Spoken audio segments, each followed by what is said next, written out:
penggantian oli gardan dan oli transmisi ini bersamaan atau terpisah, Mas? Gardan bunyi, macet, kadang sampai patah. Kita pernah ngetap gardan itu sampai gardan nggak ada olinya pernah, Pak. Ketika mesin panas, pindahan transmisinya agak susah, sering dipakai di tol dan tanjakan, itu poinnya akan semakin cepat. Suaranya lebih ceklok. Kami tim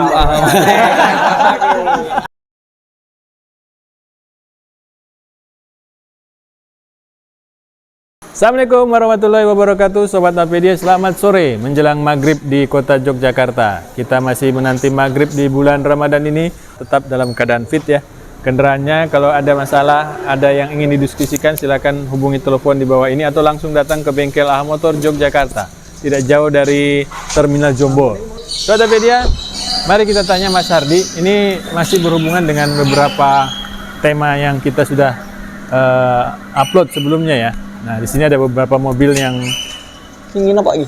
gardan belakang, ada yang penggerak depan ya. Nah, yang mau kita tanyakan ke Mas Hardi ini, nah ini dia. Assalamualaikum warahmatullahi wabarakatuh. Waalaikumsalam warahmatullahi wabarakatuh, Pak Taufik dan Sobat Apedia. Ini udah mau pulang, Pak. Iya, mau pulang kita nih. Buka bersama, Pak. Buka bersama ya. Syukuran rumah baru di atas. Nih, sebuah rumah baru Sobat Apedia. Ini bukan ruang tunggu ya, rumah. Jangan salah masuk ya. Ya, Pak Taufik gimana, Pak? Ya, Mas Hardi, di depan kita kan banyak nih, ada mobil penggerak belakang, ada juga penggerak depan ya. Nggih. Nah, nih pertanyaannya kan ada yang punya gardan dan ada yang tidak punya gardan. Ada yang punya transmisinya digabung ya.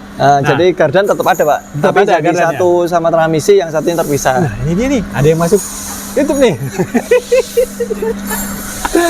Baik, Nah, yang penggerak depan itu kan biasanya kan jadi satu sama transmisinya, kecuali 4WD ya. Nih kayak ini nih, si Navara. Ini belakang nih, penggerak belakang ya. Ya, Ada ini yang penggerak depan. belakang dan juga depan. Jadi 4WD dia.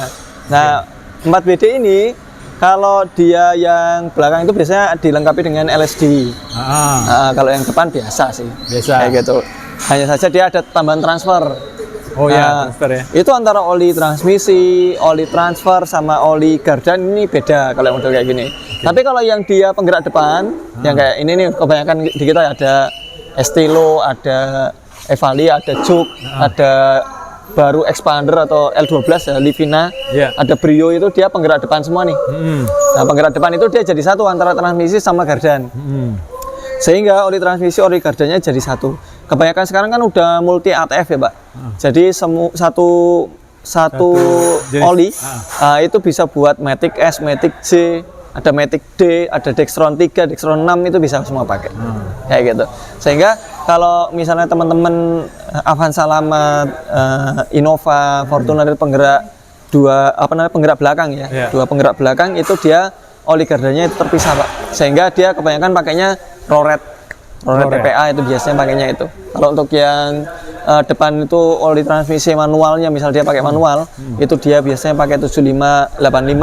Tapi kalau untuk yang Matic itu biasanya tergantung mau pakai CVT atau pakai Matic Dextron atau beberapa pakai yang Matic SJ, itu dia tergantung. Baik. Kalau untuk masalah viskositas, kalau dia mobil manual nih, transmisi dia penggerak belakang berarti ya? Oh ya. Transmisi depan dan gardan itu sama? Beda, lebih kental gardannya. Oh, lebih kental gardannya. Gardannya kan biasanya rata-rata 90-an ya. 90-an. Kalau untuk yang transmisinya 75, 85. 70, 85 paling itu dia ininya kekentalannya. Tapi yang jelas kalau gardan ada beberapa yang kayak tadi sebutkan ya, ada yang pakai LSD ya, anti slip ya. Sehingga kalau yang model LSD itu oli gardannya beda. Itu lebih mahal.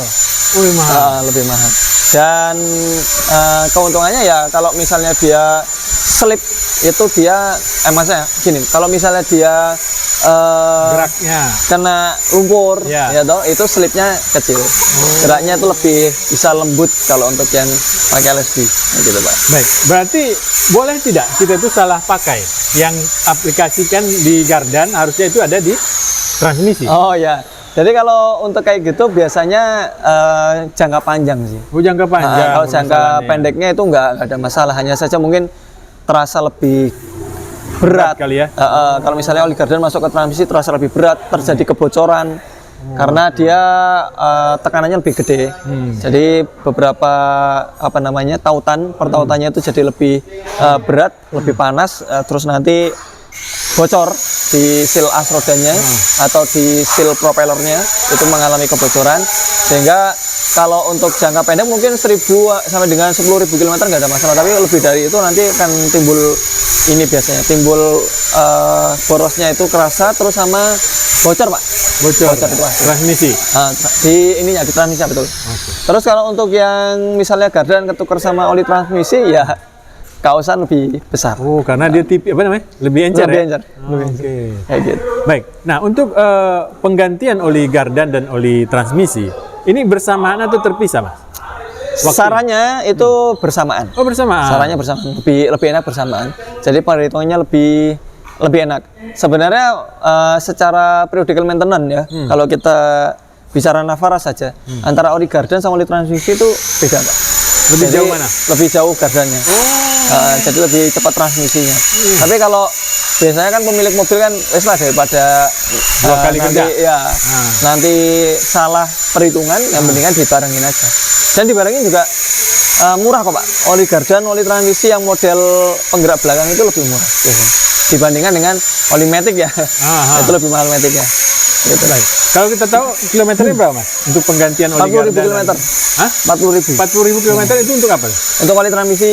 Kalau untuk gardan itu biasanya dia bisa sampai 60.000. Oh, 60.000. Kadang ada beberapa periodical maintenance itu 80.000 baru ganti. Kayak gitu. Cuman kalau misalnya teman-teman lagi-lagi ya, biar simpelnya itu 40.000 km ganti sekalian. 40.000 kilometer. Bareng-bareng. Baik. Nah, kan ada kasus-kasus gardan ini, Mas, kan bunyi ya?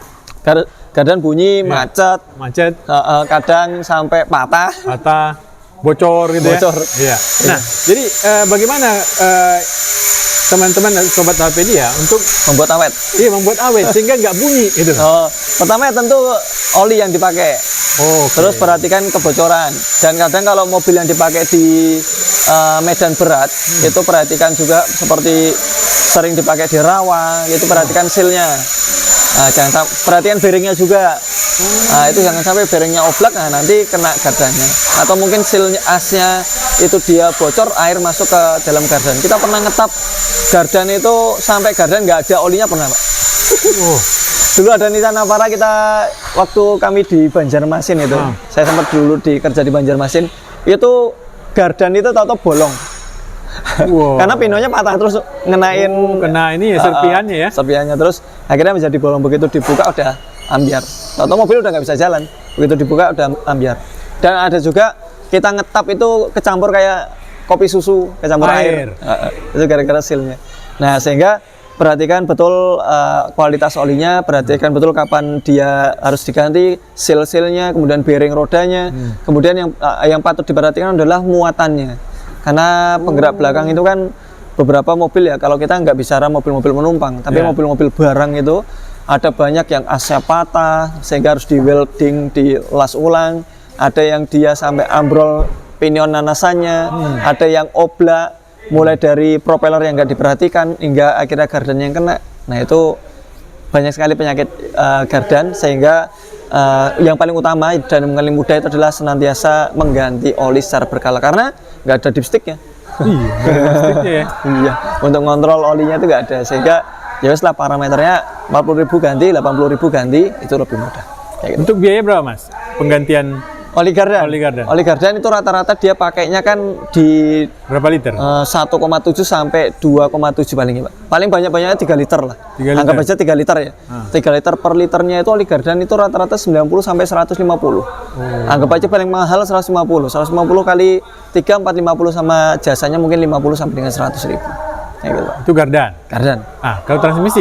Kalau transmisi sama. Kalau transmisi secara kelipatan 40.000 km, hanya saja kalau transmisi kan rata-rata 800.000 itu minimal. Jadi nanti tergantung metodenya.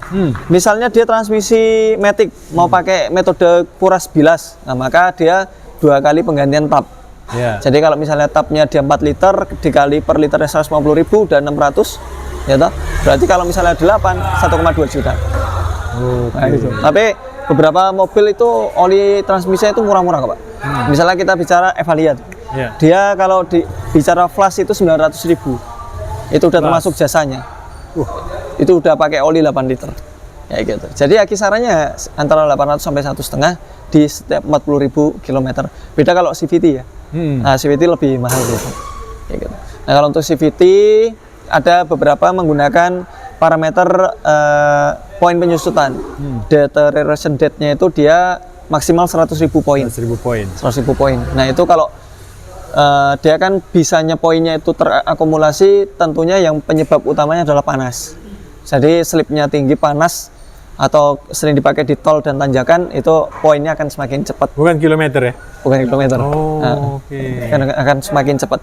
Tapi karena teman-teman nggak punya scanner tuh, untuk mengecek ya 40.000 km itu udah paling aman untuk mengganti oli matic. Transmisi matic ya? Ya, kalau misalnya horor kayak CVT ya 20.000 km lah, ambil pangkas tengahnya. 20.000 km kita bicara tahun ya 2 tahunan. 2 tahunan ya? Baik, nah kalau kita masuk ke mobil penggerak depan, apa namanya, manual? Manual. Nah itu berapa kilometer?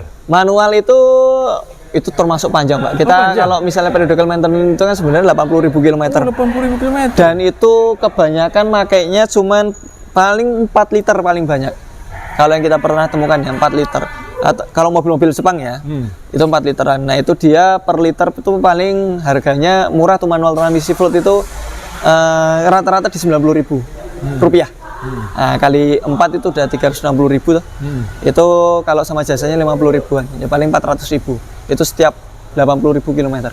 Kayak 80.000 km ya? Dan kalau kita bicara misalnya teman-teman dapati ketika mesin panas pindahan transmisinya agak susah di luar kopling ya, maksudnya kondisi mesin dimatikan, kemudian dimasukkan itu saja, itu misalnya udah agak alot, nah itu teman-teman bisa ganti oli transmisi. Itu salah satu ciri di mana oli transmisinya udah jelek. Kayak posisinya gitu. Mesin mati. Mesin mati dimasukkan. Dingin atau panas nih mesinnya? Bebas. Oh, bebas. Itu masukkan. Karena kalau kita ngitungnya ketika mesin hidup, itu kadang kopling berpengaruh terhadap perpindahan, sulitan perpindahan. Gitu. Ya lebih aman sih memang ketika kita jalan, kemudian kita pindah giginya terasa agak alot. Nah itu bisa jadi indikator oli transmisinya itu jelek. Cuman kalau kita mau pakai kondisi mesin mati itu biasanya akan terasa suaranya lebih ceklok. Gitu. Dan juga perpindahannya agak lebih susah, itu maka oli transmisinya, Pak. Biaya berapa, Mas? Kalau tadi sekitar 400 ribuan tadi. 400 ribuan? Kalau untuk yang oli transmisi 4 liter manual tadi ya? Kayak gitu, Pak. Lebih murah ya daripada Matic? Lebih murah daripada Matic. Lebih, kalau misalnya yang bawa dia sangat terampil sekali, itu bisa sampai 80.000 km itu kopling itu belum ganti tuh, kampas. Kalau kita bicara kampas sih. Kalau yang dua ini yang manual, bisa dikerjakan di rumah nggak? Sangat bisa. Oh, bisa? Sangat bisa. Jadi dia kan ada dua baut, Pak. Iya. Pertama baut tap, kedua baut isi. Baut isi ini tadi kalau yang transmisi manual itu kan kebanyakan nggak ada dipsticknya kayak Matic. Betul. Sehingga dia untuk baut tap itu dibuka di bawah. Nanti kalau udah kosong, kemudian ditutupkan. Mungkin besok kita bikin videonya ya. Terus kalau untuk yang baut pengisian itu biasanya di samping ada yang depan, ada yang belakang. Nah di sana ada biasanya ada yang kotak, ada yang L, tergantung bentuknya. Nah itu dibuka, kemudian diisi. Ketika dia sudah penuh, luber. Jadi kalau udah luber udah penuh. Kalau belum luber belum penuh. Jadi parameternya luber. Nah, kalau udah sama dengan gardan juga. Sama dengan gardan, ya, kayak gitu. Gardan juga sama. Itu gardan kan, kalau gardan beberapa cuma ada satu baut. Iya. Itu ada di tengah. Jadi dibuka terus disedot pakai selang. Oh iya, ini harus disedot ya. Iya. Kalau gardan agak susah kalau nggak punya alat vakumnya. Gitu, Pak. Baik, terima kasih Mas Ardi. Informasi yang bermanfaat buat kita semua. Ya, ini udah jam 17.16, bentar lagi buka puasa, Pak. Monggo, nanti kita ada buka puasa bareng-bareng, teman-teman. Ayo, siap. Assalamualaikum warahmatullahi wabarakatuh. Waalaikumsalam warahmatullahi wabarakatuh. Buat teman-teman kami, saudara sesama muslim, selamat Idul Fitri. Semoga amal ibadah kita selama bulan Ramadan kemarin diterima oleh Allah Subhanahu wa taala. Taqabbalallahu minna wa minkum minal aidin wal faidin. Semoga kita kembali kepada hati yang bersih. Kami tim apa kapal itu ya, masuk kamera. Tulis. Ayo, ulang lagi. 1, 2, 3, action. 1, 2, 3. Kami tim Bengkel Mahal Motor Jogja mengucapkan selamat Hari Raya Idul Fitri 1447 Hijriah. Mohon maaf lahir dan batin. Gas terus. Gas. Lanjut, Pak.